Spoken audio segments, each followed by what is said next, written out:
A formiguinha corta a folha e carrega, quando uma deixa, a outra leva.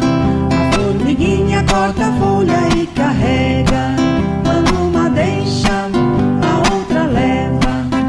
Oh, que mistério glorioso, a formiguinha ensinando o preguiçoso. Oh, que mistério glorioso, a formiguinha ensinando o preguiçoso. Deus não quer preguiçoso em sua obra, Deus não quer preguiçoso em sua obra, porque senão o tempo sobra, porque senão o tempo sobra.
Senhor, fazei de mim um instrumento da tua paz. Senhor, fazei de mim um instrumento da tua paz.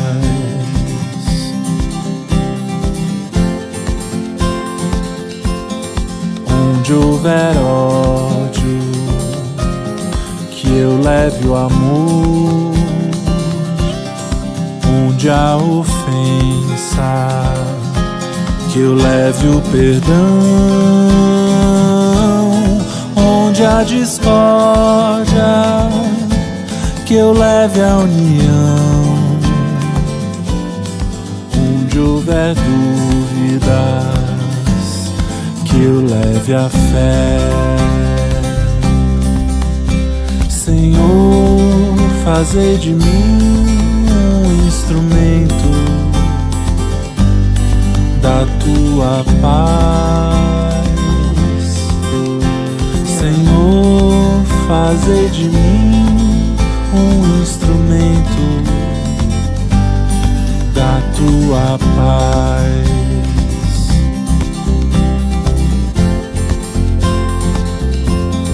Onde houver erro, que eu leve a verdade. Se houver desespero, que eu leve a esperança. Onde há tristeza, que eu leve a alegria. Onde houver trevas, que eu leve a luz. Bem mais consolar que ser consolado, pra bem mais amar do que ser amado.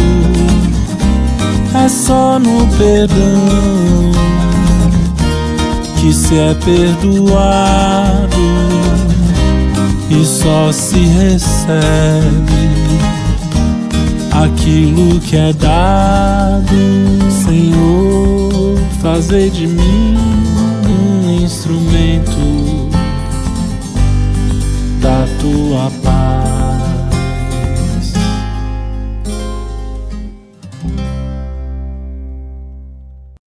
Fecho os meus olhinhos, faço uma oração.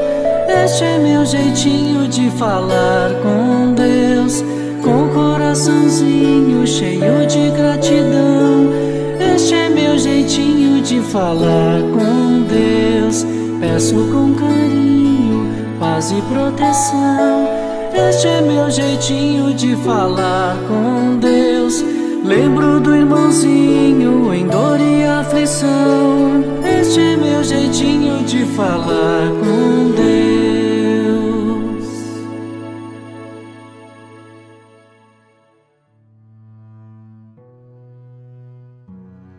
Vamos agora acalmar nossos corações, nossas mentes, para conversar com Jesus.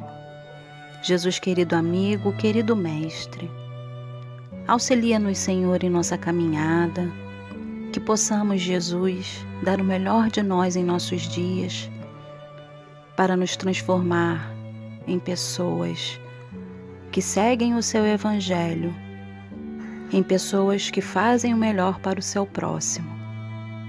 Abençoe a todos nós que aqui estamos participando deste estudo, para que possamos prestar atenção, refletir e colocar em prática tudo o que aqui aprendemos em nosso dia a dia.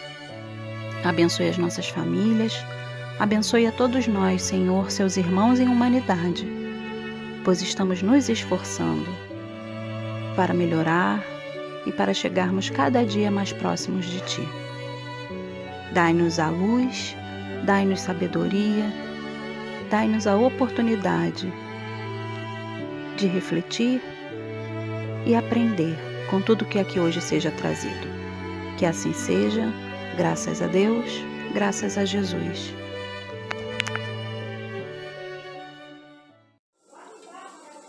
Bom dia, gente. Bom dia, boa tarde. Sou o Rafael Muniz, evangelizador do GEAL. Hoje eu vim falar um pouco sobre a prece e sua importância também.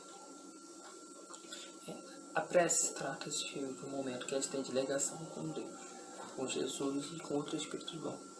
E essa com finalidade de pedir boas vibrações, que a gente consiga passar por situações difíceis, ou simplesmente agradecer por algo bom ter acontecido com a gente, entre outras coisas boas que a gente pode ver falar na prece. Não somente só pedindo, ou só agradecendo, ou só solicitando alguma outra coisa. Mas é um momento que a gente tem de ligação com Deus, uma conversa, simplesmente uma conversa. Não precisa ter palavras rebuscadas para ser uma prece ou não. Só você falar o que você sente no seu coração, já é uma prece você falar com Deus. De acordo com o Livro dos Espíritos, na pergunta 659, temos 3 coisas que tem que ter numa prece: o louvor,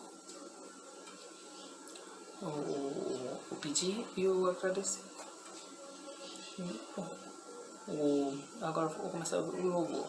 O louvor trata-se do você em falar sobre, reconhecer tudo, a onipresença, onisciência, sabedoria, justiça e bondade que Deus tem.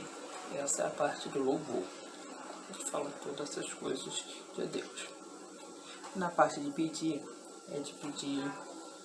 pedir se trata pedir mesmo, a gente pedir por boas vibrações, que a gente consiga suportar momentos difíceis, que a gente possa aguentar situações que a gente acha que não aguentaria, e pedir boas vibrações, a presença de bons espíritos.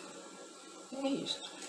E a parte que é agradecer por coisas boas acontecer com a gente, agradecer pela nossa atual existência, por ter acontecido algo muito de bom com a gente. E é isso, são as 3 etapas, ou 3 coisas que precisam compor uma prece. E para finalizar, a prece é algo muito forte, de acordo com o Livro dos Espíritos, na pergunta 663, a prece ela nos auxilia, ela pode dar força e coragem para suportar momentos difíceis. Então, a prece é muito importante para nossas vidas, porque ela pode nos auxiliar em momentos que a gente acha que não tem auxílio.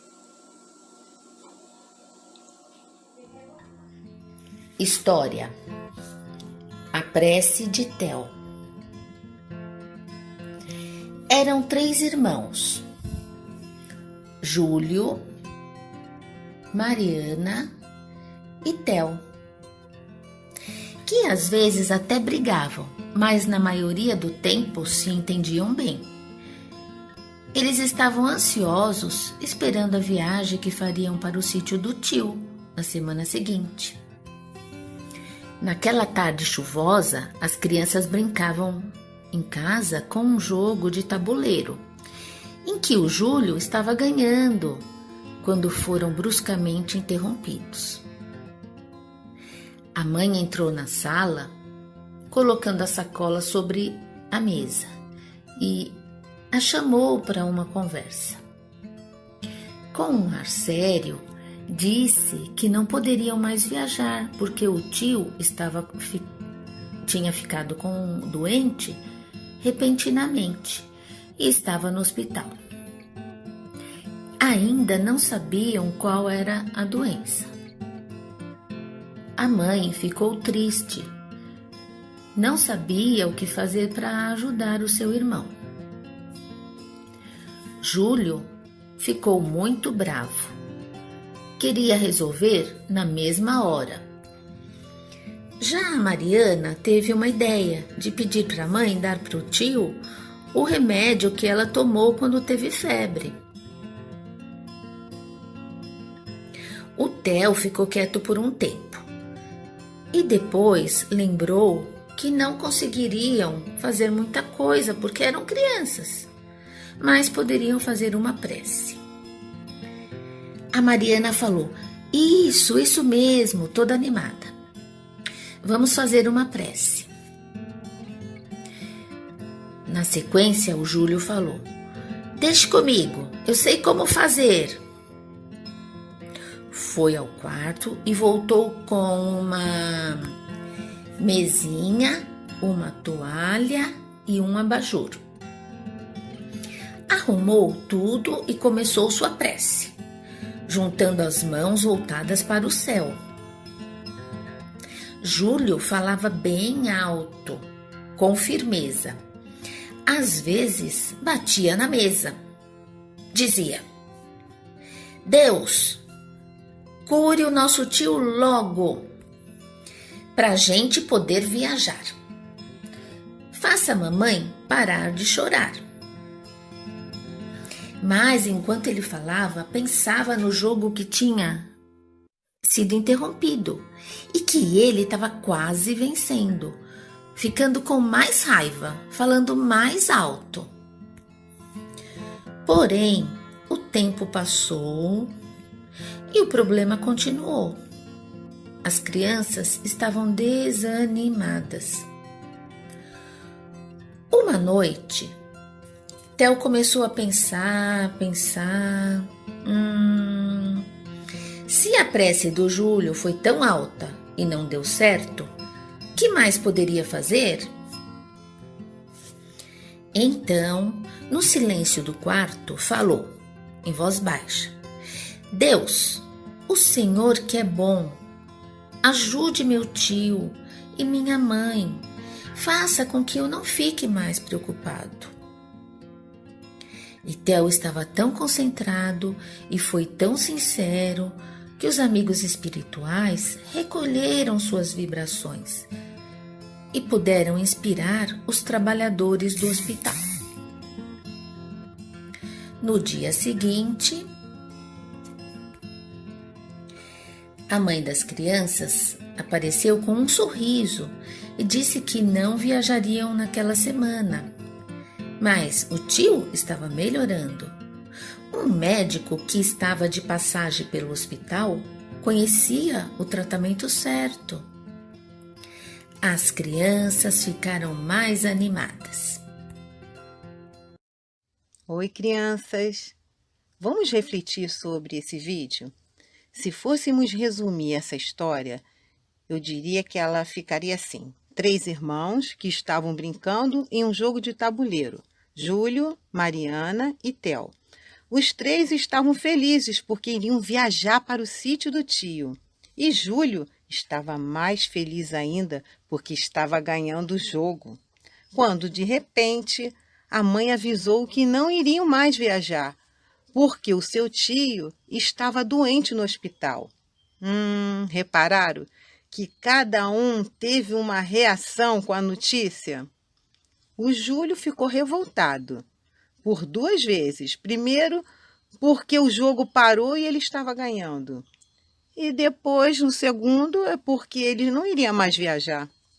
A Mariana pensou em ajudar, indicando um remédio que ela utilizou quando ela estava doente. Agora, o Theo foi o único que lembrou da prece para auxiliar o tio. O Júlio se ofereceu em fazer logo a prece.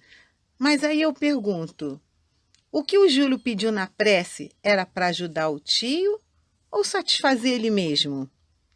Ele fez vários gestos exteriores que não são necessários para entrar em sintonia com os bons espíritos. Ele juntou as mãos voltadas para o céu. Ele pegou uma mesinha, uma toalha, um abajur e orava firmemente. Agora vamos refletir.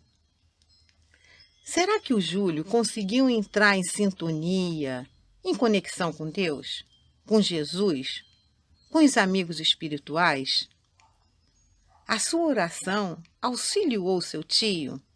Ou ele estava preocupado em satisfazer ele mesmo? O Theo, sim.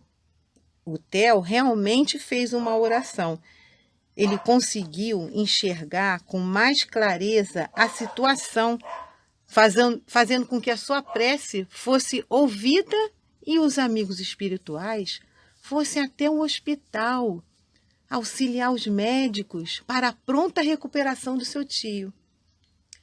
Bem, se quiséssemos comparar essa história com as nossas vidas, eu diria que o jogo de tabuleiro é a nossa própria vida mesmo. E os jogadores somos nós. Somos irmãos de um mesmo pai, mas com evolução espiritual diferente. Podemos dizer que a prece é um instrumento para a nossa reforma íntima.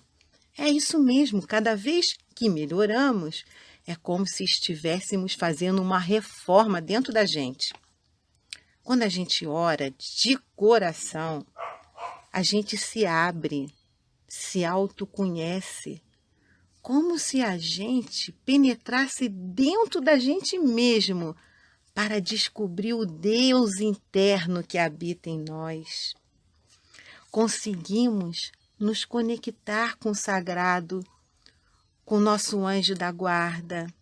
E isso tudo não precisa de rituais como o Júlio fez, de pegar uma mesa, uma toalha, um abajur, elevar as mãos para o alto. Ao contrário, a prece é algo íntimo, um gesto de recolhimento, fazer a nossa alma ficar quietinha.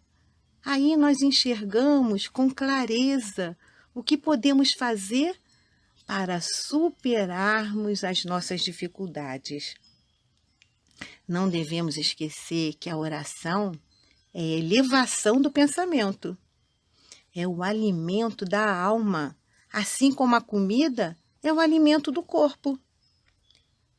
Você já refletiu quais os alimentos que ingerimos nas refeições para mantermos nosso corpo saudável durante o dia? E quantas vezes nos recolhemos em oração para manter o nosso espírito saudável também? Fica aí então uma dica para a gente pensar, não é mesmo? Então agora, vamos à nossa atividade?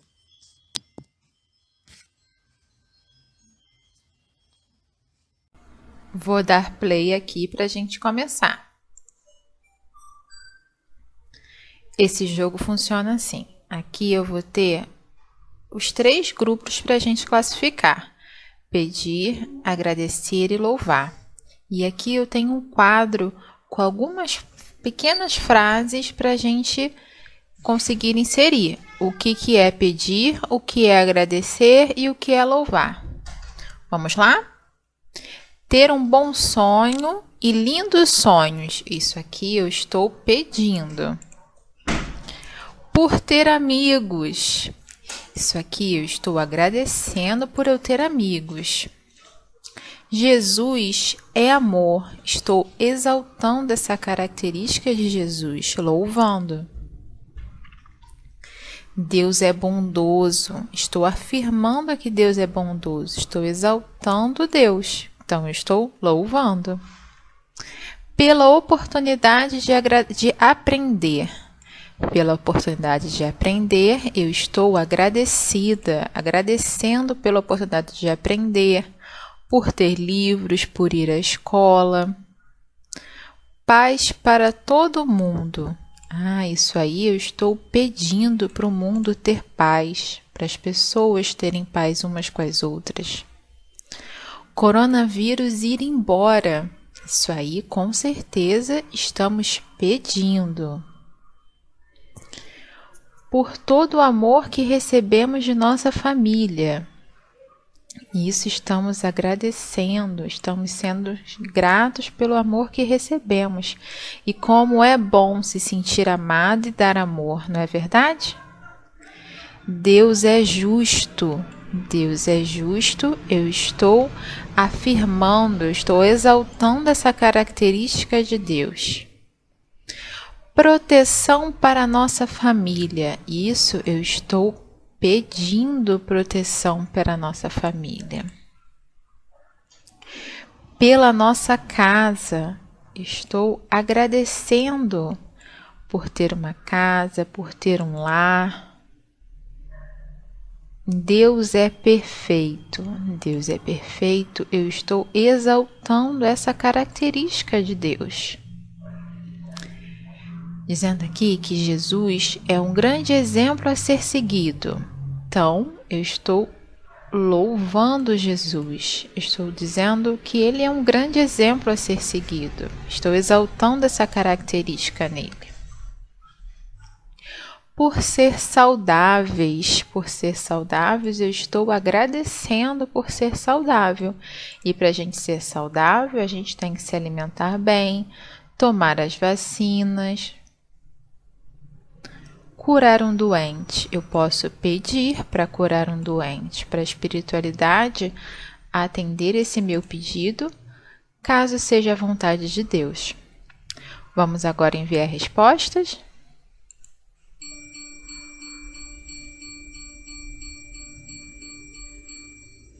Olha, acertamos tudo. Lembrem que o link do jogo fica na descrição do vídeo da sessão pública. Beijo em todos e uma excelente semana!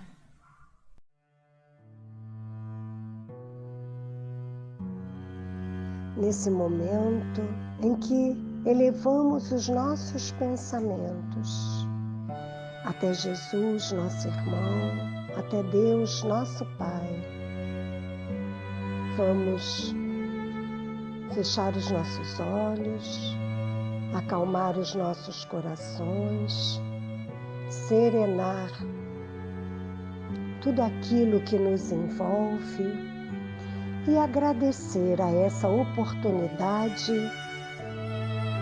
de termos estudado mais uma vez, mais um ensinamento.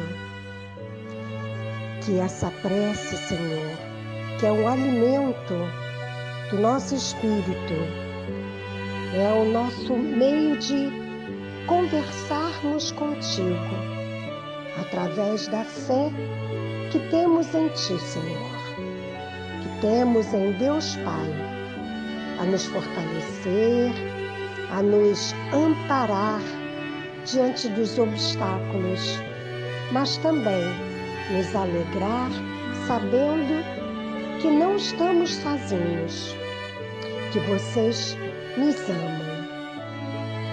Te pedindo então, Senhor Jesus, que dê equilíbrio a cada um de nós, habitante aqui desse orbe terrestre. Muita paz, muita luz para cada um de nós. Que assim seja, graças a Deus e graças a Jesus.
As águas que correm em uma cascata, ágeis persistentes me ensinam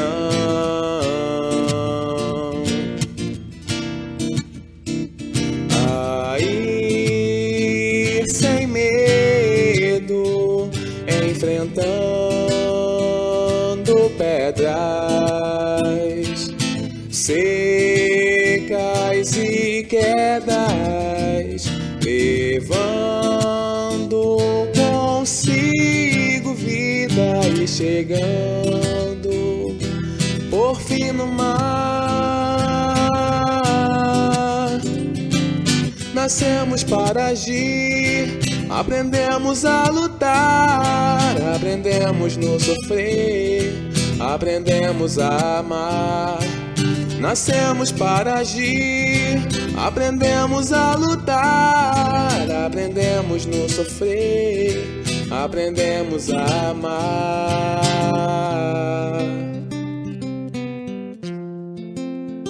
Amar.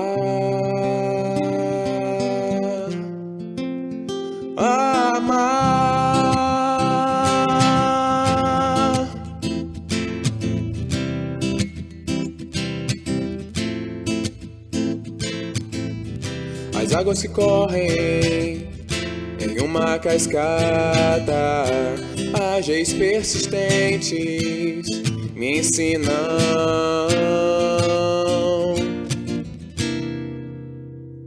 a ir sem medo, enfrentando pedras secas e quedas, levando consigo vida e chegando por fim no mar. Nascemos para agir, aprendemos a lutar, aprendemos no sofrer, aprendemos a amar. Nascemos para agir, aprendemos a lutar, aprendemos no sofrer, aprendemos a amar.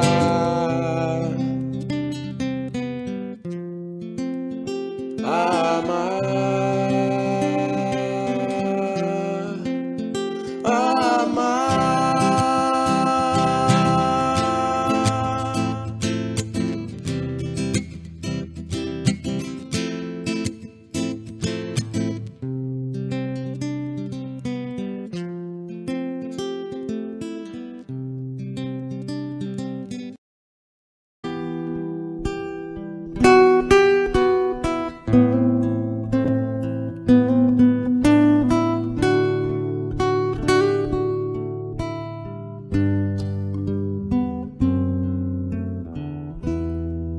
Onde está seu sorriso?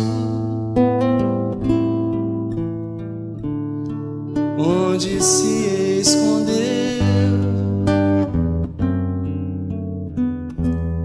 Sim, eu sei, é difícil esquecer o que aconteceu, mas também sei que a vida nada traz sem razão. Um instante de dor, uma vida de muito regeneração. Traga seu melhor sorriso, faça o melhor possível, nada deveria lhe deter. Siga, essa é sua estrada, cada passo é uma jornada, saiba encontrar a sua fé, por onde andará. Madre Teresa de Calcutá nos diz que a primeira forma de caridade deveria ser o sorriso. Antes do prato de comida, um sorriso. Antes do cobertor, a roupa de frio, um sorriso. Antes de uma palavra de conforto ou do silêncio que ouve e dá atenção, o sorriso. Pois não nos cabe descontar no outro qualquer tristeza que porventura trazemos. Chico Xavier, diz que nós espíritas temos todos os direitos de nos sentirmos tristes, de fecharmos a porta do nosso quarto e chorar, chorar, chorar, mas depois secar as lágrimas, arregaçar as mangas e voltar para o trabalho com o nosso melhor sorriso. Onde está seu sorriso? Onde se escondeu? Sim, eu sei, é difícil esquecer o que aconteceu, mas também sei que a vida nada traz sem razão. Um instante de dor numa vida de muito, muito, muito, muito, muito, muito amor, regeneração. Traga seu melhor sorriso, faça o melhor possível, nada deveria lhe deter. Siga, essa é sua estrada, cada passo é uma jornada, saiba encontrar a sua fé. Traga seu melhor sorriso, faça o melhor possível, nada é capaz de lhe deter.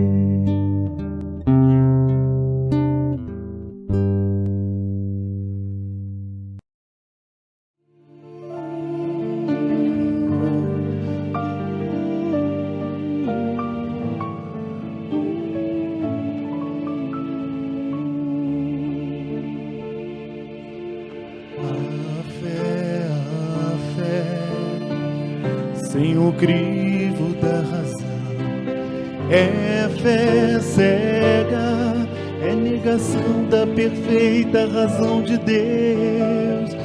E Deus que é amor com potencial nos criou para que diante da dor não duvidássemos de nós mesmos, pois tudo passa quando confiamos em Deus. Tudo passa, tudo passa quando confiamos em Deus.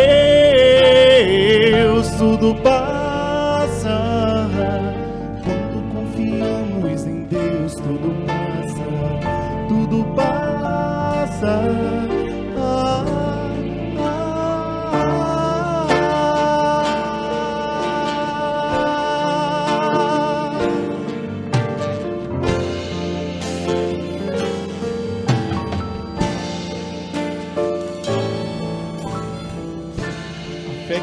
Obra no campo da vida, é como figueira seca, sem frutos render. A fé produtiva não é utopia, sofismo, verniz na superfície do ser. Ela desperta, enche os nós.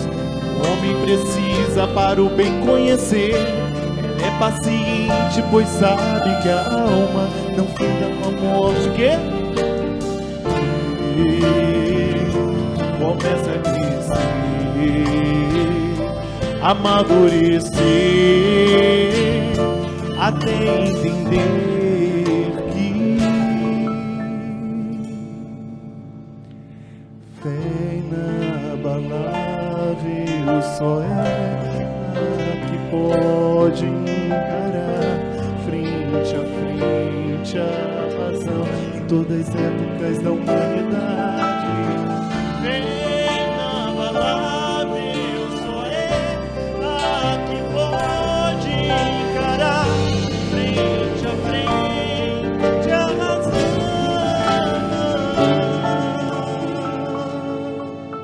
Cante comigo, né? A fé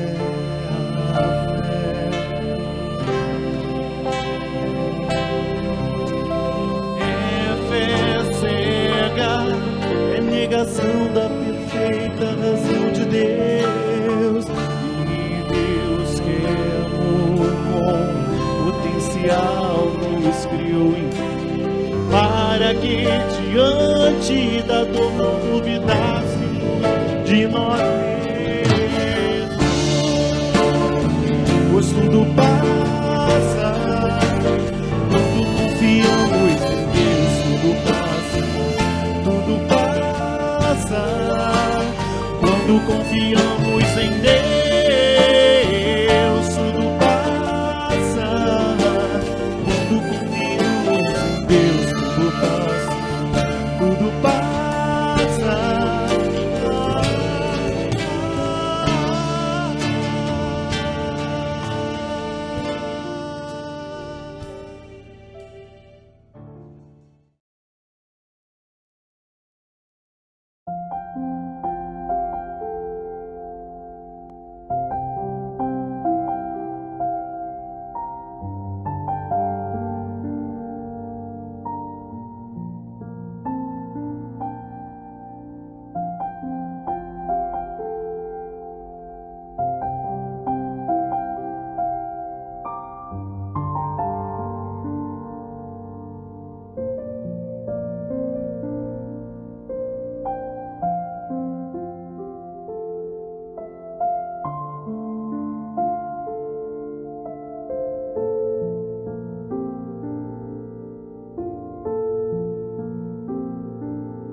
Olá, queridos amigos. É com muita felicidade que o setor do atendimento fraterno informa que a nossa casa inicia o atendimento fraterno virtual. Faremos atendimento pelo WhatsApp e pelo Google Meet. Você precisa conversar? Ou você precisa de orientação sobre a doutrina espírita? Envie uma mensagem para o número do WhatsApp 21 95904 9094 e nós agendaremos o seu atendimento fraterno. Ou ainda, envie uma mensagem para o e-mail 100.atendimentofraterno@gmail.com. Você não está sozinho.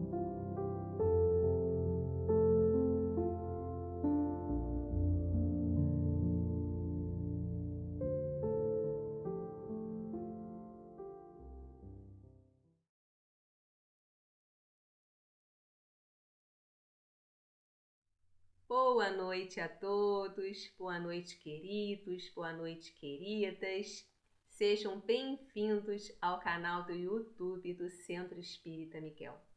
Envolvidos nas vibrações amorosas de Jesus, de Miguel e Catuíte e toda a espiritualidade de nossa casa, vamos dar início à reunião pública de sexta-feira. Lembrando que além dessa reunião pública, que acontece nas noites de sexta-feira, às 20 horas, nós também temos aos domingos, às 9 horas e nas quintas-feiras, às 14h30. Também temos a fluidoterapia e a assistência aos enfermos na terça-feira, no horário de 19 horas e 30 minutos e na quarta-feira, às 9 horas. E ainda temos a Precita Saltate, direcionada aos nossos irmãos desencarnados, na quinta-feira, às 19 horas e 30 minutos. E se vocês querem conversar, tirar alguma dúvida, é só procurar o atendimento fraterno. Aqui na descrição do vídeo vocês encontram os links dos avisos do Jornal de Novembro, o Padlet do Cheal, além do roteiro da nossa reunião e o nome das músicas que foram tocadas, ok? Vamos ao roteiro de hoje. A página de abertura com o Renan Pape.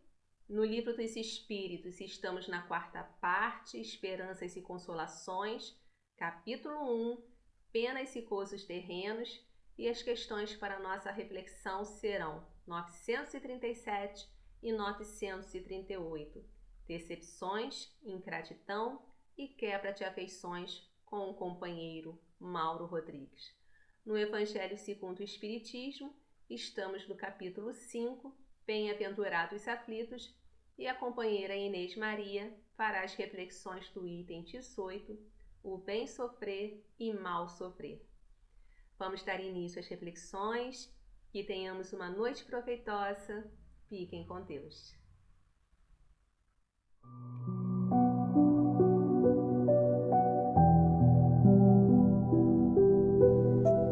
Do livro Vinha de Luz, de Francisco Cândido Xavier, pelo Espírito Emmanuel.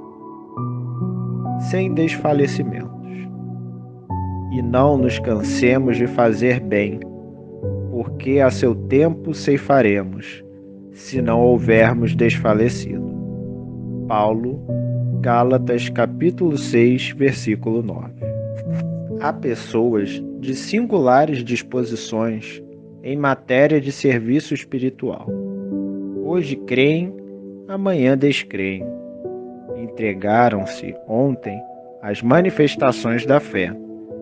Entretanto, porque alguém não se curou de uma enxaqueca, perdem hoje a confiança, penetrando o caminho largo da negação. Iniciam a prática do bem, mas, se aparece um espinho de ingratidão dos semelhantes, proclamam a falência dos propósitos de bem fazer.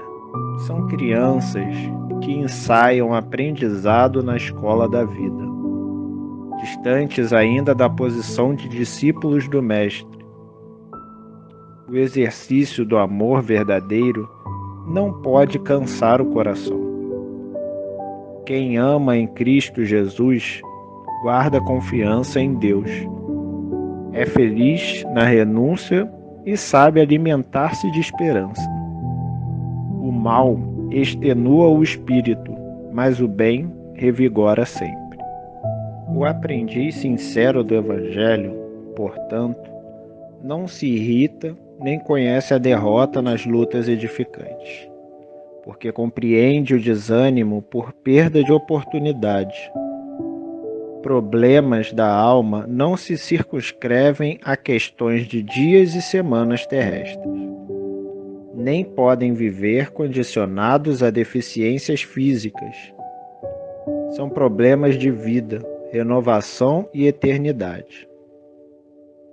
Não te canses, pois, de fazer o bem, convencido, todavia, de que a colheita, por tuas próprias mãos, depende de prosseguires no sacerdócio do amor, sem desfalecimentos.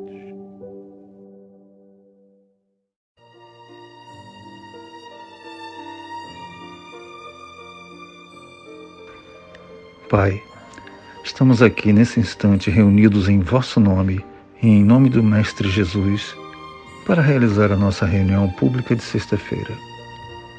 Esperamos, Senhor, podermos receber e sentir a presença de nossos guias e protetores, trazendo-nos a sua palavra de conforto, carinho, de amor e esclarecimento.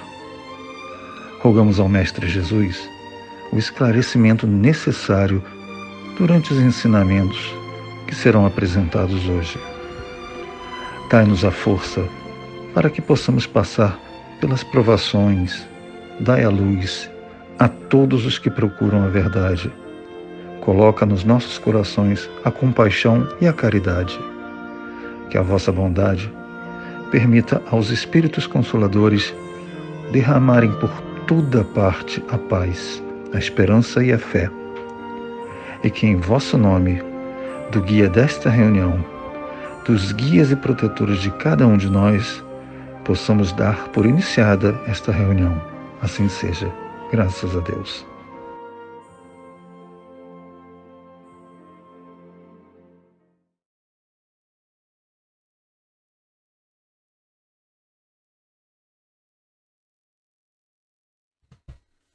Boa noite a todos, que a paz de Jesus esteja no meio de nós. E hoje iremos estudar no Livro dos Espíritos, capítulo 1, parte 4, das penas e gozos terrestres. Decepções, ingratidão, afeições destruídas.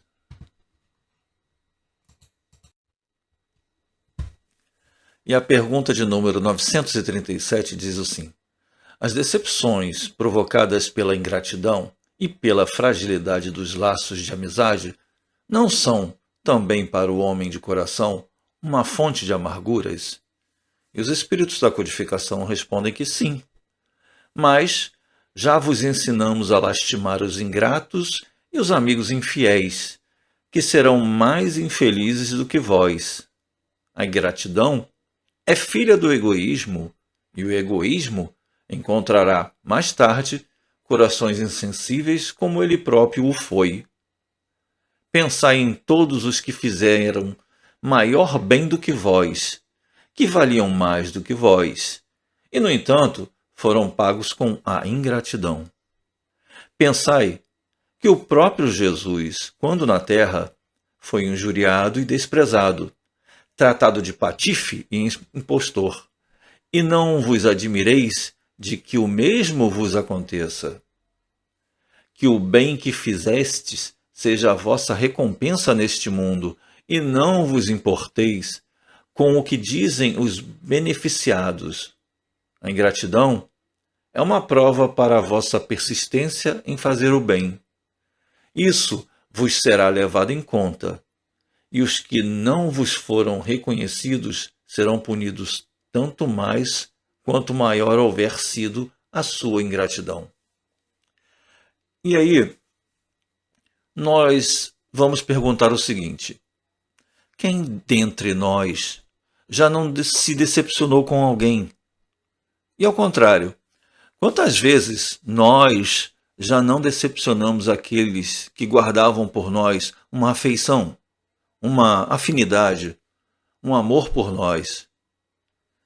Nós sabemos que a decepção ela faz parte das vicissitudes de cada um de nós, e provocado por alguém ou por nossos próprios excessos, muitas das vezes em nossas fantasias e nas nossas ilusões, não é?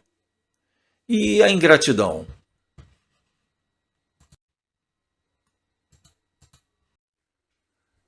E a pergunta de número 938 diz o seguinte: as decepções causadas pela ingratidão não podem endurecer o coração e torná-lo insensível? E os espíritos respondem: seria um erro pensar assim, porque o homem de coração, como dizes, será sempre feliz pelo que praticar. Ele sabe que, se não o reconhecerem nesta vida, na outra o farão, e o ingrato sentirá então remorso e vergonha. E aí Kardec faz uma outra pergunta, 938A, que diz: este pensamento não impede que o seu coração se sinta ferido? Ora, disso não pode nascer-lhe a ideia de que seria mais feliz se fosse menos sensível? E os espíritos respondem sim, se ele preferir a felicidade do egoísta, uma bem triste felicidade.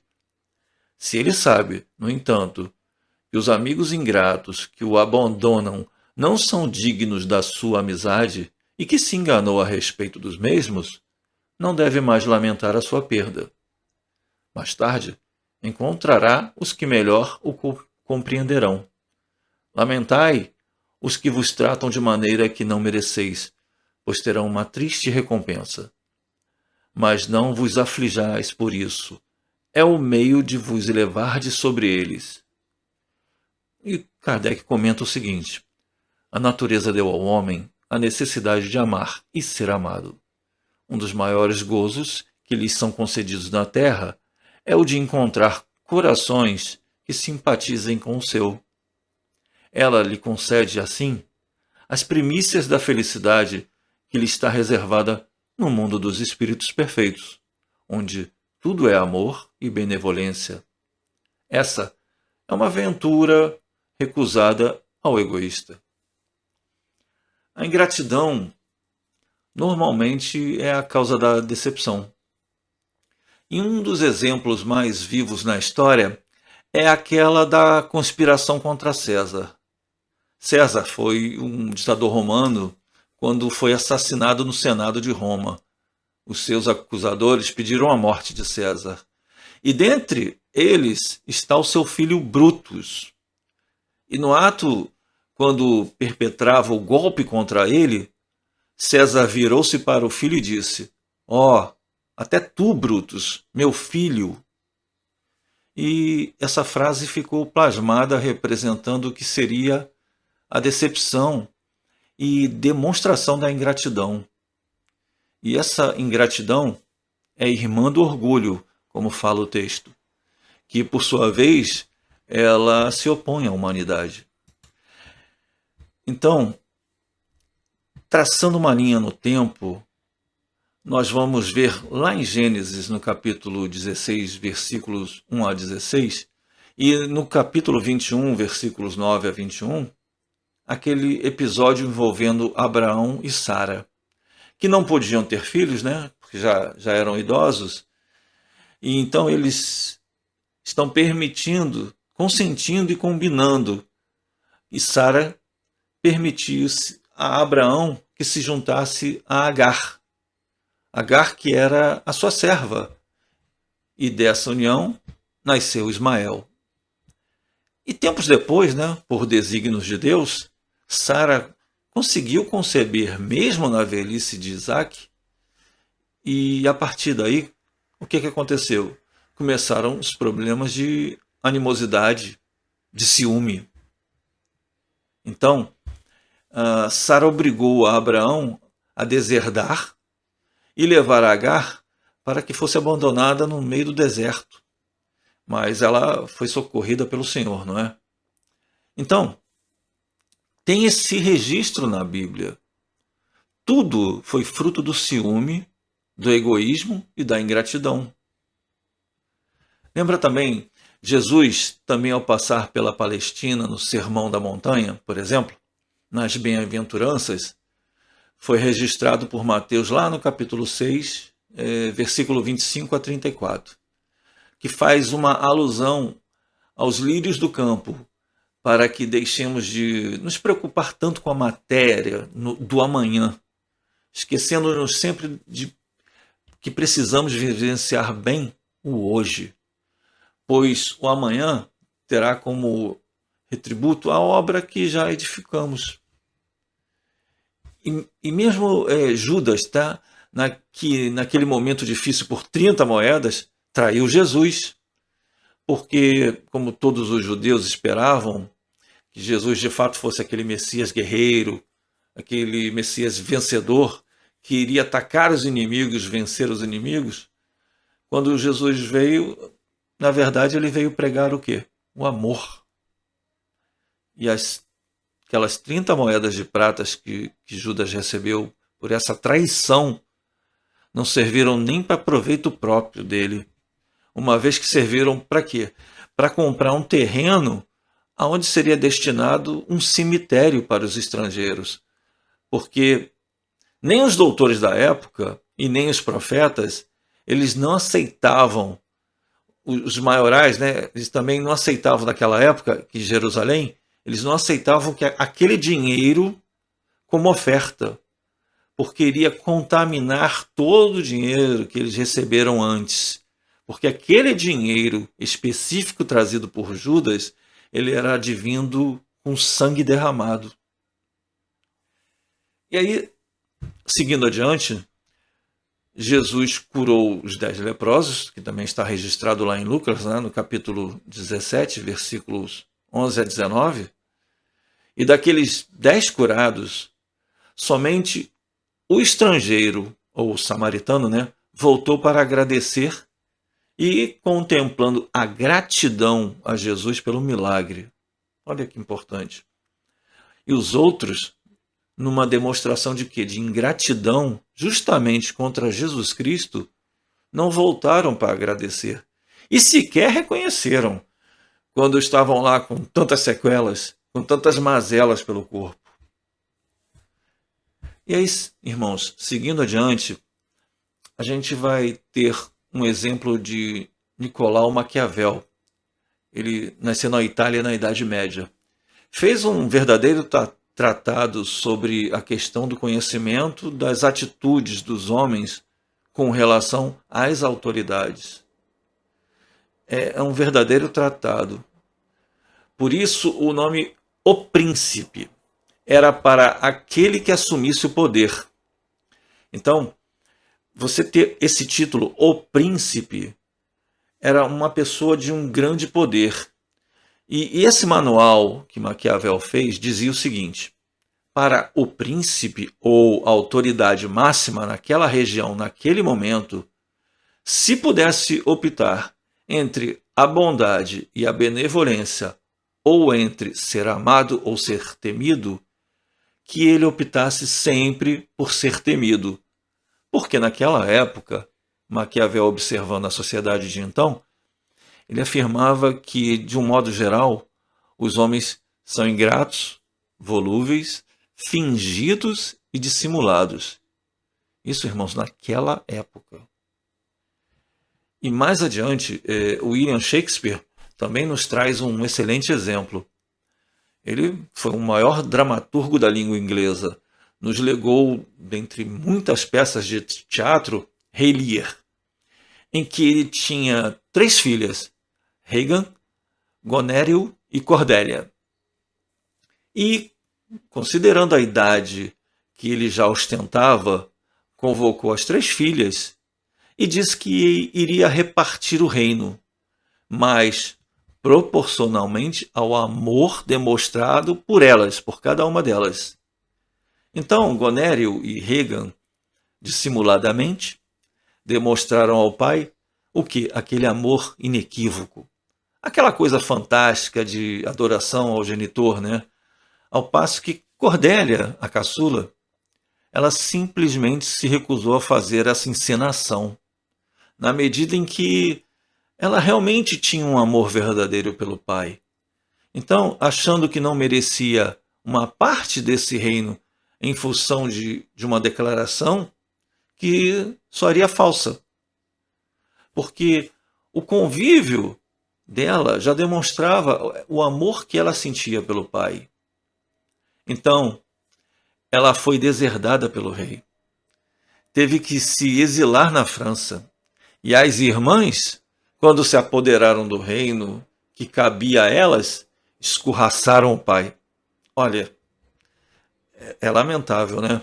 Então, ele, o rei, transtornado, decepcionado com essa demonstração máxima de ingratidão das filhas, acabou enlouquecendo. E, nesse sentido, quando Cordélia, lá na França, soube disso, ela teve um amparo do rei da França, do reino da França, desculpa, e voltou à Inglaterra para quê? Para resgatar o pai. Mas caíram prisioneiros dessas irmãs e foram condenados à morte. Então, louco pela tristeza e pela depressão, abatido por essa ingratidão demonstrada pelas outras filhas, ainda assim, o rei ainda tinha lapsos de consciência. E em uma dessas oportunidades, ele reconheceu a filha caçula e o amor que ela tinha verdadeiro por ele. Então, no momento que estavam para serem executados, Eles se abraçaram, choraram muito e realmente se identificaram com aquele amor que deveria ter entre pai e filho, como sempre foi. Nessas circunstâncias, ela então foi executada primeiro, e o corpo, morto já nos braços do pai, ele então não suportou aquela dor e acabou também morrendo. Não foi nem sequer executado. Ele morreu com a filha nos braços. Isso tudo, irmãos, demonstra para nós que, trazido para a vida real representada lá em Allan Kardec no Evangelho segundo o Espiritismo, no capítulo 14, item 9, a ingratidão dos filhos e os laços de família na exploração sublime de Santo Agostinho, que diz que a família, quando nos acolhem, elas criam um laço permanente. Então, uma hora estamos de um lado, outra hora estamos em outro plano. E nessa assertiva, esses laços consanguíneos, eles não se dissolvem nessa facilidade. E séculos passam com essas animosidades, com ódios, com vinganças, com vanglórias. E a família, ela continua. E nessa ação de ingratidão, sofrem os dois. Quem inflige e quem sofre com a ingratidão. É um sofrimento mútuo. E aí nos traz a lembrança da parábola de Jesus, falando sobre o filho pródigo.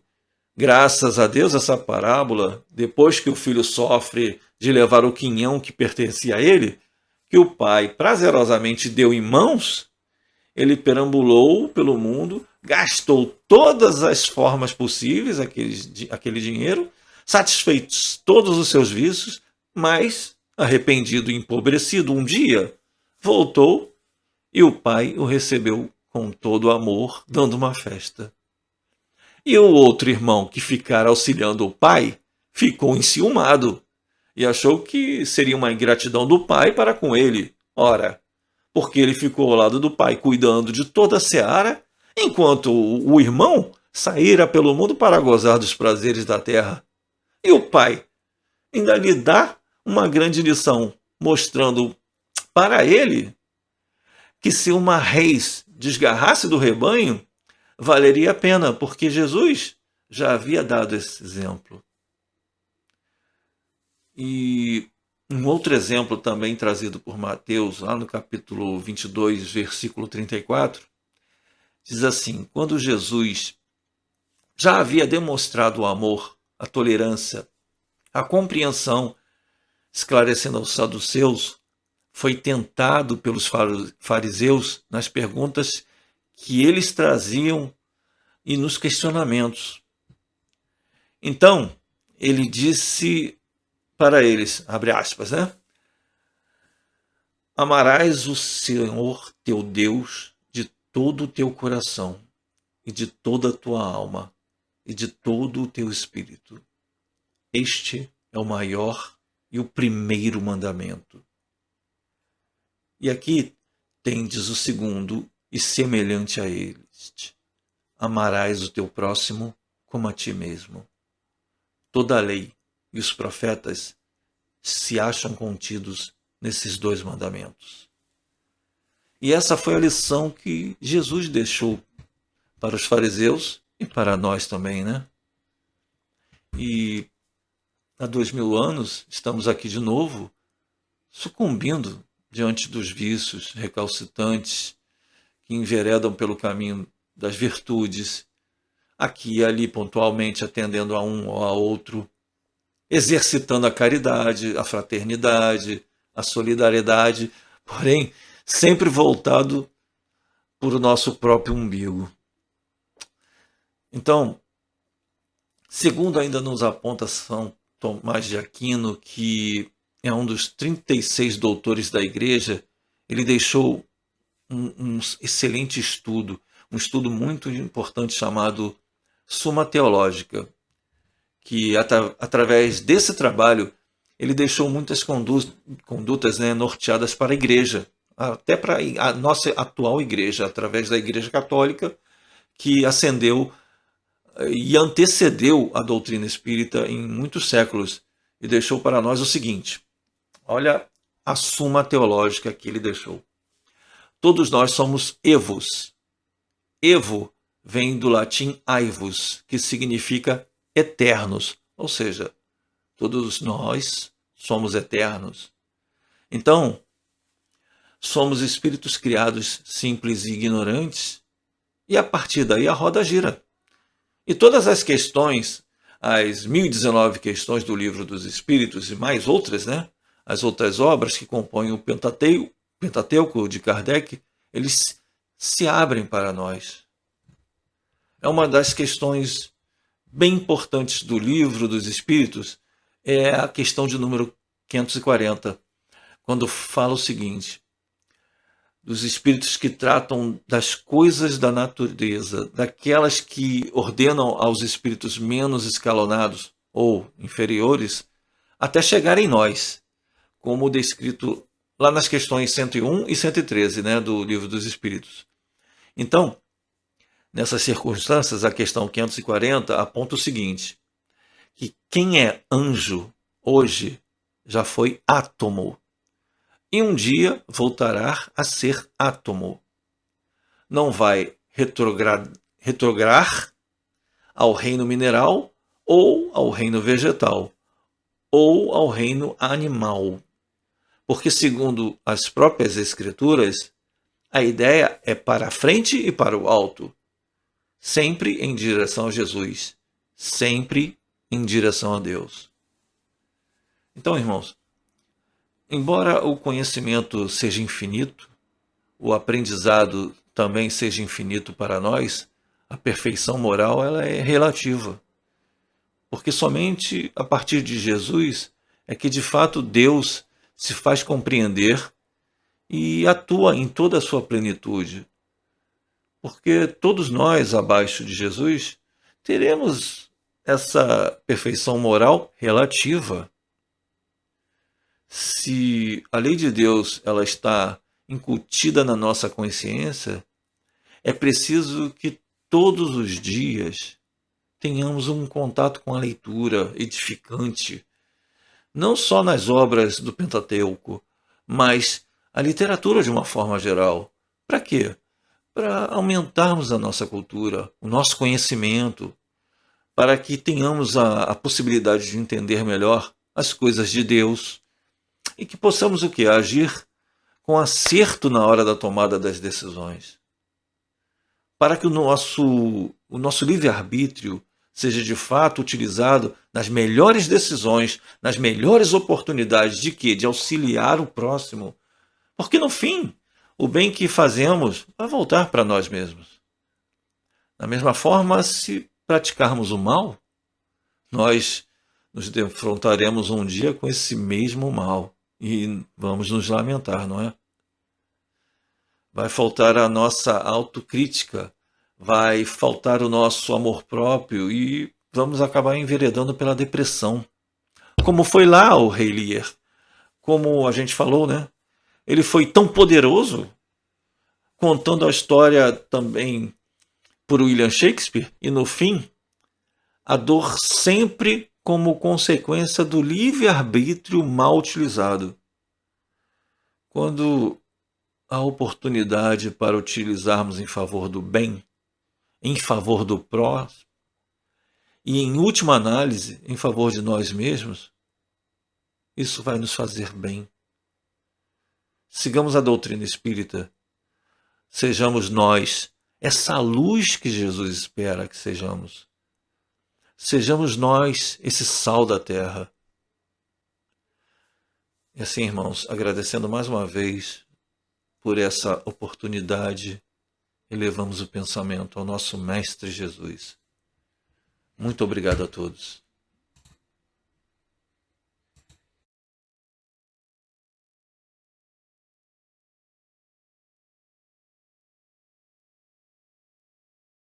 Olá, meus irmãos, boa noite a todos, sejam todos muito bem-vindos ao nosso Centro Espírita Miguel, aqui via YouTube.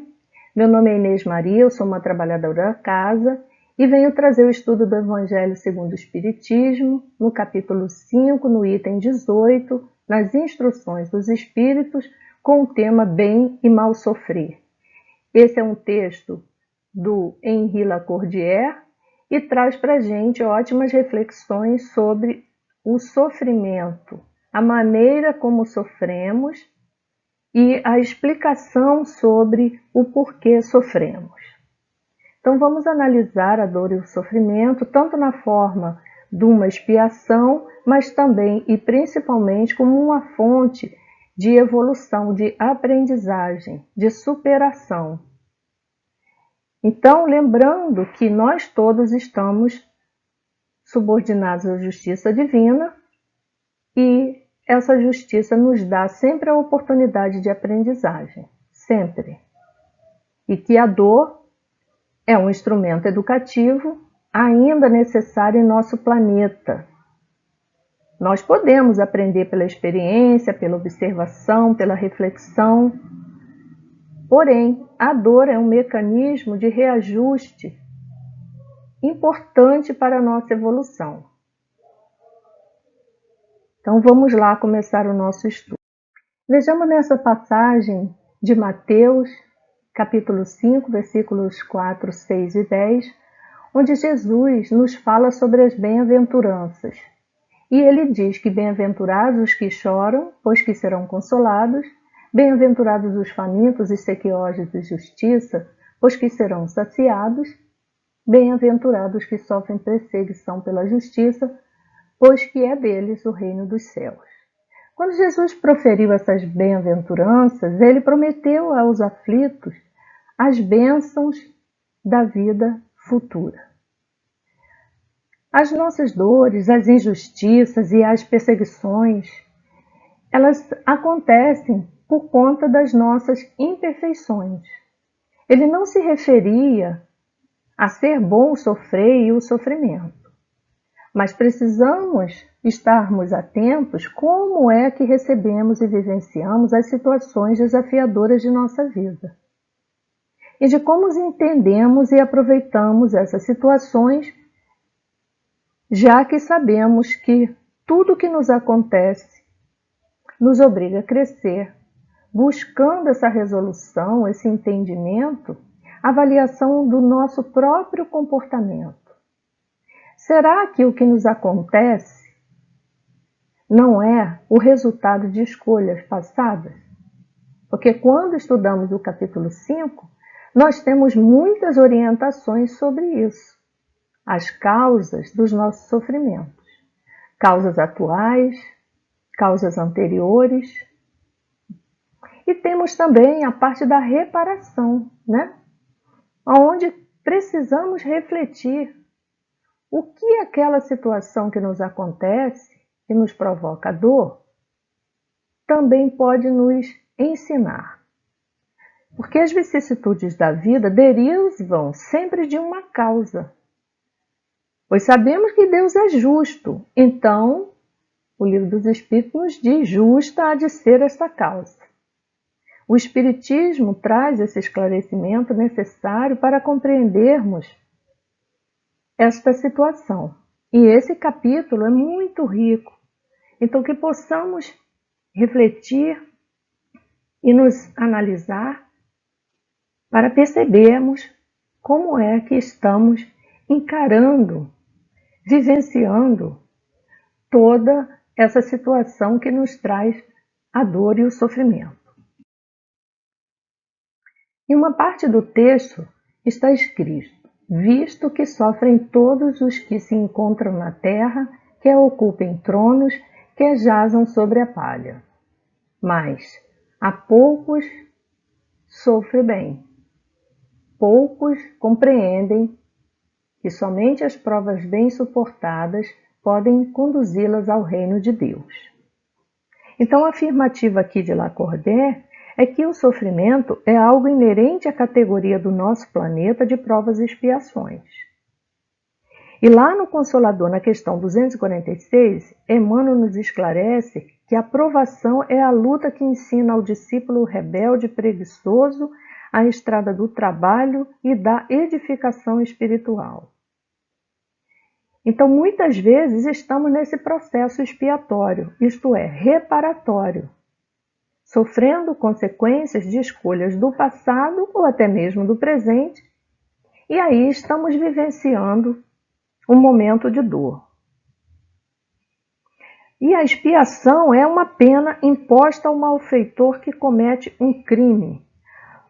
Então lembremos que toda vez que nos afastamos da lei de Deus, cometemos um crime perante a Ele e a essa lei. E se assim fizermos, temos de reparar. Precisamos reparar essa falta, ficando muitas vezes distantes do caminho traçado originalmente para nós. Então, a cada escolha, o caminho poderá se modificar e poderemos nos afastar mais e mais da lei se não estivermos vigilantes. Então, bem suportar as provas, como ele aqui nos adverte, é recebê-las, vivenciá-las, principalmente procurando ser resignado, isto é, aceitando sem resistência ou oposição aquilo que nos chega, aceitando sem raiva ou sem maldizer a Deus, fazendo o esforço de buscar vencê-la pela fé, aprendendo a coibir os pensamentos de desânimo, de revolta, porque o desencorajamento é uma falta, contra os desígnios divinos. E a impaciência, a cólera, o desespero que nos trazem essas situações nos afastam do Pai, porque nos leva a uma perda de sintonia com os planos superiores e que pode nos deixar também, nesse momento, à mercê de espíritos inferiores que trarão a associação com outros irmãos desencarnados pelo viés da obsessão. Então precisamos usar a fé, a coragem para dominar esses comportamentos doentios que muitas vezes trazemos e que essas situações acabam por desabrochar em nós esses sentimentos. Então precisamos observar como é que estamos nos comportando na hora da dor. Porque a recompensa futura vai ser proporcional ao uso dessa resignação e dessa coragem. A resignação nos faz compreender o movimento do crescimento, a dinâmica individual nossa, de enfrentamento à situação através da autoanálise da nossa responsabilidade sobre o que nos ocorre. E, ao mesmo tempo que a coragem nos faz desenvolver a fé em nossas potencialidades, a fé na ajuda de Deus, e nós temos de pedir isso com humildade. Pedimos o auxílio para vencer as nossas más inclinações, como, por exemplo, a raiva, que piora muito a nossa situação. Muitas vezes queremos culpar a Deus pelo que nos acontece e muitas vezes também exigimos dele o que não é com ele. Então, essa avaliação do nosso comportamento frente à dor cada vez se faz mais necessária. Não só para que a gente compreenda o que acontece conosco, mas como para que a gente consiga os recursos para resolver essa situação, porque é através do equilíbrio interno que nós podemos, através da prece, do pensamento elevado a Deus, aurir os recursos do plano espiritual que entram em sintonia conosco, dependendo do nosso estado de ânimo. Então, quanto mais nos revoltamos, quanto mais negamos o que está acontecendo, quanto mais reclamamos da situação, mais nos afastamos da resolução do problema. Porque o foco não fica na resolução, e sim no problema. Então, precisamos pensar acerca disso. Em outra parte do texto, Lacordaire traz assim: ele já muitas vezes vos disse que não coloca fardos pesados em ombros fracos. O fardo é proporcional às forças, como a recompensa será a resignação e a coragem. Então Deus impõe aos homens a encarnação com o fim de fazê-los chegar à perfeição. E para alcançar essa perfeição tem de sofrer todas as vicissitudes da existência corporal. Essa é a questão do Livro dos Espíritos 132. Então, já é inerente à nossa condição de espíritos imperfeitos e também atrelada à categoria do mundo que estamos habitando, passar por vicissitudes. Mas isso não quer dizer que nós tenhamos de agravar esse sofrimento por conta da nossa interpretação dele ou por conta da nossa rebeldia em relação ao enfrentamento deles. A outra finalidade da reencarnação é de pôr o espírito em condições de cumprir sua parte na obra da criação. E aí vem aquela parte onde nós nos aperfeiçoamos para chegarmos também a espíritos puros. E para tal, precisamos vencer aprendendo a passar essas dificuldades. Então, aqui no planeta, todos, com exceção de Jesus, passou por fases de aprendizado. Jesus foi o único espírito que teve uma trajetória sem necessidade de voltar em alguma etapa para reaprender.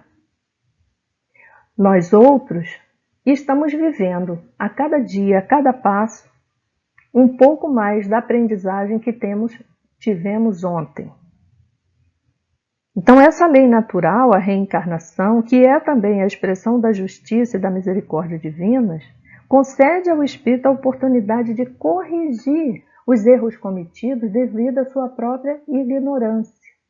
Então, os reajustes promovidos e viabilizados pela reencarnação, sejam provas ou expiações, estão sempre de acordo com os erros cometidos e no âmbito da aquisição moral e intelectual de cada indivíduo, ocorrendo segundo a aplicação da lei de causa e efeito, onde quitamos pela dor ou pela prática do amor os débitos que nós cometemos.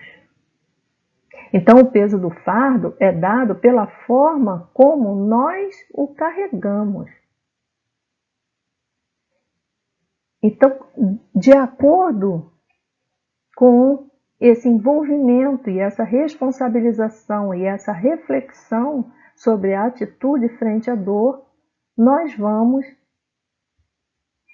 carregando esse fardo consciente de que ele é o ideal para o nosso aprendizado e de acordo com as nossas necessidades. Precisamos ser aqueles modelos vivos do aprendizado de Jesus, demonstrando a nossa fé e a nossa confiança em Deus exatamente na hora das aflições.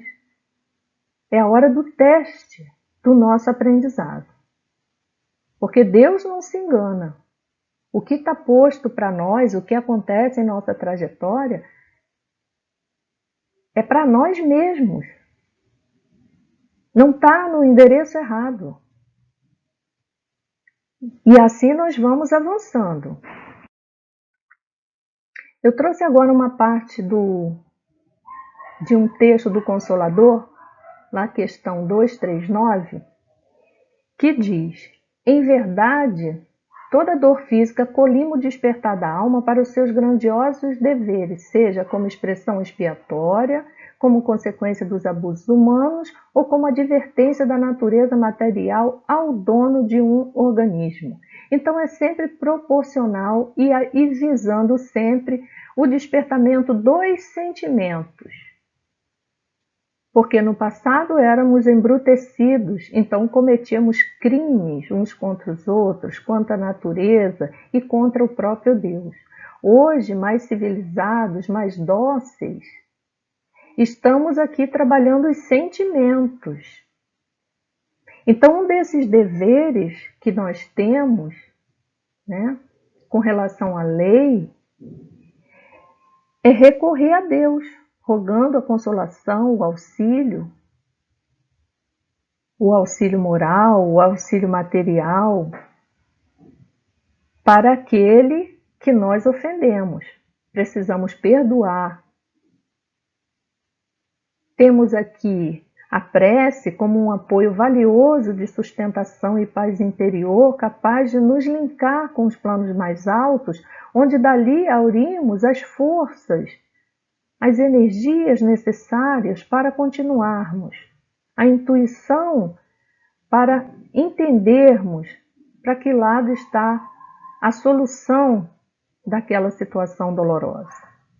Precisamos desenvolver a fé no futuro, porque sabemos que no nosso planeta a felicidade plena é utópica devido à nossa condição evolutiva.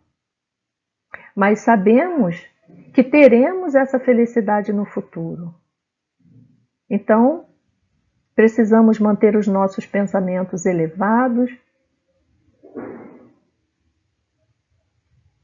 manter as preces, frear os impulsos inferiores, disciplinar a nossa vontade, exercitar a paciência e insistir em vivenciar com calma, um dia de cada vez, analisando aquela situação de sofrimento. Sempre desenvolvendo o autoamor e também estendê-lo ao próximo. Porque se aprendemos pela dor, igualmente aprendemos pelo amor. O que será que nos falta? Qual será a parte do nosso coração que precisa de um acerto, de um conserto? Quais são os sentimentos que temos em nosso coração quando nos chega uma adversidade? Será que lembramos imediatamente de Deus para rogar o auxílio ou para culpabilizá-lo da situação? Será que ainda nos questionamos? Senhor, por que comigo? Será que ainda fazemos esse questionamento a Deus? Então, são reflexões importantes para o nosso aprendizado e para a nossa evolução. Em outra parte do texto, Lacordaire diz para a gente que nós devemos nos alegrar quando Deus vos enviar para a luta. Não consiste esta no fogo da batalha, mas nos amargores da vida. Quando vos advém uma causa de sofrimento ou de contrariedade, sobrepondo-vos a ela. Então ele aqui nos orienta a estarmos felizes porque estamos em uma oportunidade de resgate. Teoricamente, infringimos a lei, não é? E aí precisamos imediatamente pensar: o que eu posso fazer para amenizar essa situação? A revolta, a reclamação e a negação a postergam, a pioram, a complicam. Mas o enfrentamento, a análise e o trabalho interior, o pedido a Deus, o pedido ao próximo, ao irmão, o auxílio, isso nos ajuda. No livro Autodescobrimento, uma busca interior, no capítulo Consciência e Vida, onde fala do exame do sofrimento, Joana nos diz que o esforço de transformação da natureza inferior para melhor, isto é, nas emoções enobrecidas, alonga-se em um trabalho paciente, modelador do novo ser, que enfrentará os seus karmas conscientes de si mesmo, responsavelmente, sem as reações destrutivas, negação, raiva, por exemplo, mas com ações renovadoras, por exemplo, fé e coragem. Então, estamos falando aqui de autorreforma e de autossuperação. A cada oportunidade que vimos aqui e que enfrentamos uma dificuldade, nós nos deparamos com um desafio que precisamos vencer, seja ele do tamanho que for, mas temos os instrumentos para isso. Carregamos o germe divino, Então, precisamos acender essa luz interior e buscar forças, coragem, a perseverança para enfrentar essa situação. Nós não estamos sozinhos.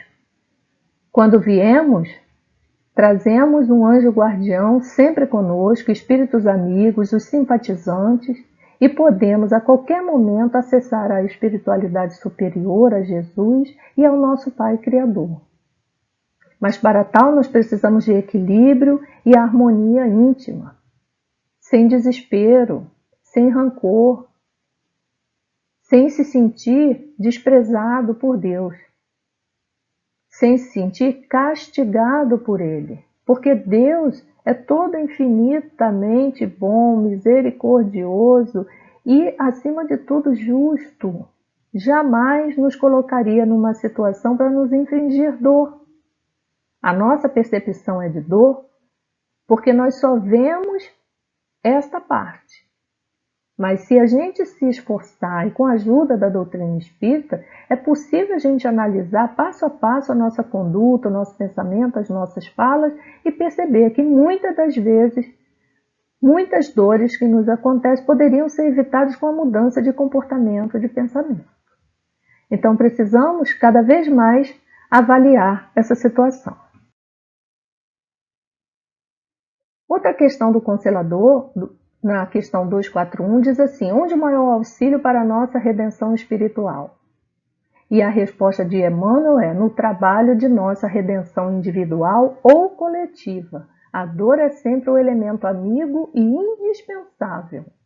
É a redenção de um espírito encarnado na Terra, consiste no resgate de todas as suas dívidas com a consequente aquisição de valores morais passíveis de serem conquistados nas lutas planetárias.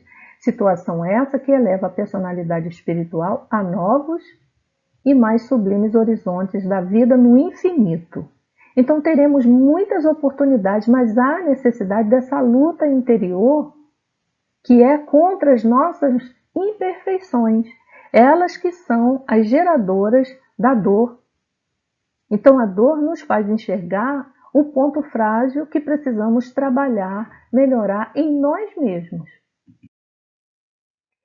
E aí, Lacordaire termina dizendo para a gente que bem-aventurados aflitos podem então se traduzir assim: bem-aventurados que têm ocasião de provar sua fé, sua firmeza, sua perseverança e sua submissão à vontade de Deus, porque terão centuplicada a alegria que lhes falta na terra, porque depois do labor virá o repouso. Então ele também, assim como no Jesus, nos garante a felicidade futura. E para terminar, eu trouxe aqui do livro Amizade, uma psicografia de Francisco Cândido Xavier, pelo Espírito Meimei. E se chama Toque de Amor esse texto. Deixa que a tua fé em Deus te ilumine a visão para que te reconheças no lugar de servir.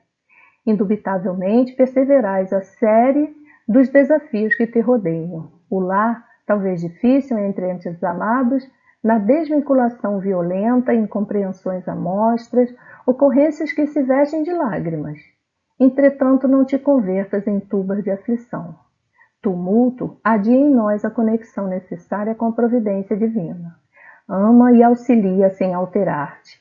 A rosa acabará florescendo no espinheiral. As estrelas surgirão varando as trevas. Deus está agindo. Na construção da felicidade, onde a provação apareça, não te lamentes nem reclame. Dá o teu toque de amor e Deus fará o resto. Essa é a mensagem de Meimei.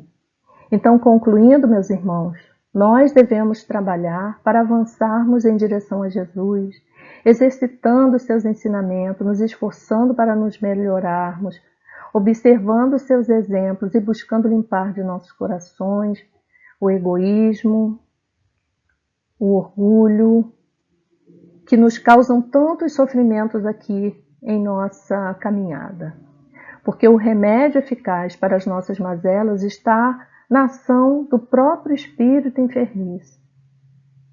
Mas nós podemos mudar isso mudando nossa atitude, a nossa vibração, nos conectando com Deus e entendendo que vamos avançando, que a dor é passageira e que a felicidade futura nos aguarda. Que Jesus esteja em nossos corações, em nossos pensamentos e que tenhamos todas uma noite de muita paz e muita saúde. Muito obrigado, meus irmãos. Fiquem com Deus.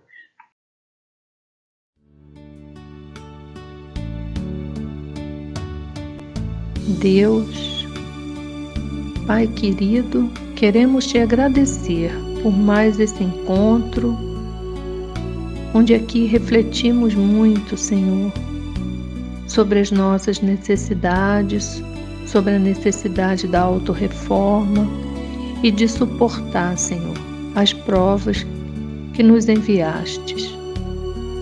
A Ti, ó Pai, queremos te dizer que seja feita a Tua vontade e que seja um pedido, Senhor, pois confiamos em Teus mensageiros,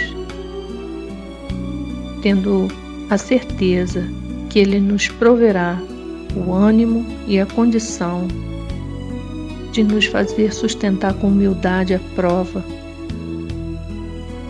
que chega até nós, compreendendo a responsabilidade, a importância e a necessidade para o nosso progresso espiritual, para a nossa sabedoria e para aprender sobre o amor. Rogamos a Jesus, nosso amigo de todas as horas, que abençoe as nossas realizações de esforço sincero para a nossa melhoria e a nossa reforma interior. Aos amigos trabalhadores da Seara de Miguel, agradecemos a sustentação do nosso encontro e de todos os trabalhos realizados nesta casa, assim como as nossas intenções para o bem comum. Com Tua permissão, Pai querido, Mestre Jesus, estamos encerrando agora o nosso encontro dessa noite. Que a Tua luz e a Tua paz reine em nossos corações e que Teu amor, Senhor, nos acolha hoje e sempre. Assim seja, graças a Deus, graças a Jesus.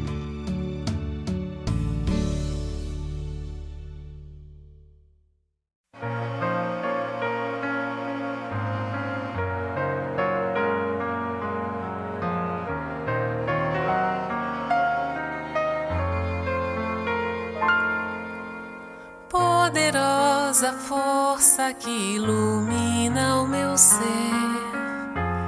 guia meus passos, me ensina a viver,